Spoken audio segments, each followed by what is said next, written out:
gouvernement de transition du Niger a choisi le Togo et les États-Unis comme État garant du désengagement militaire des troupes françaises. Par ailleurs, le Togo a confirmé sa disponibilité à faciliter le dialogue entre le Niger et la communauté internationale, mais aussi à faire partie du groupe international de soutien pour la transition au Niger sous l'égide de l'Alliance politique africaine. Ceci alors que le Togo est membre de la CEDEAO, Communauté économique des États de l'Afrique de l'Ouest, qui a infligé des sanctions au Niger depuis le coup d'État du 26 juillet 2023.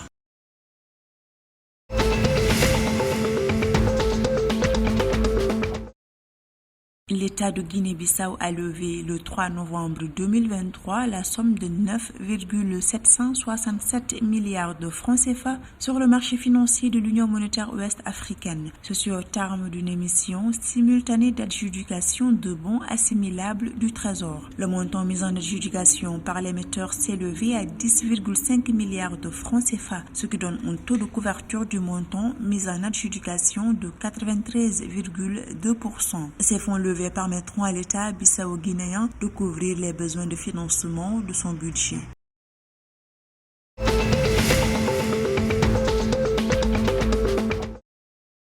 Le Naira, la monnaie locale du Nigeria, s'est raffermi à 1001 $ sur le marché noir lundi 6 novembre 2023 contre 1300 Naira. Ceci après que la Banque centrale a commencé à compenser les contrats de change à terme dus aux banques. L'objectif est d'intervenir sur le marché des changes du Nigeria pour accroître la liquidité pour résoudre la crise de la dévaluation du Naira. La monnaie locale du Nigeria reste fragile face aux chocs extérieurs.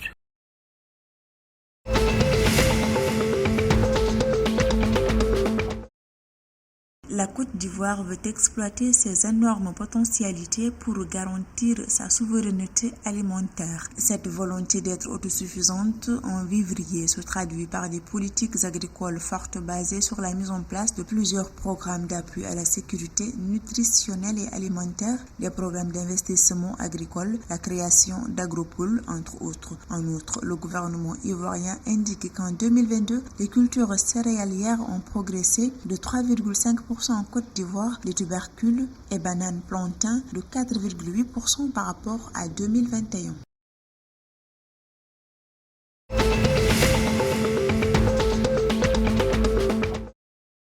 Le gouvernement togolais a procédé à la validation le 3 novembre 2023 du rapport intermédiaire du schéma directeur d'aménagement et d'urbanisme du site devant abriter les 20 000 logements sociaux à Kpomé. À cet effet, le ministère togolais de l'urbanisme et ses partenaires pourraient avancer dans l'élaboration du schéma directeur. Cette ville nouvelle qui s'étendra sur plus de 1000 hectares sera desservie par de nouvelles routes et disposera de plusieurs infrastructures.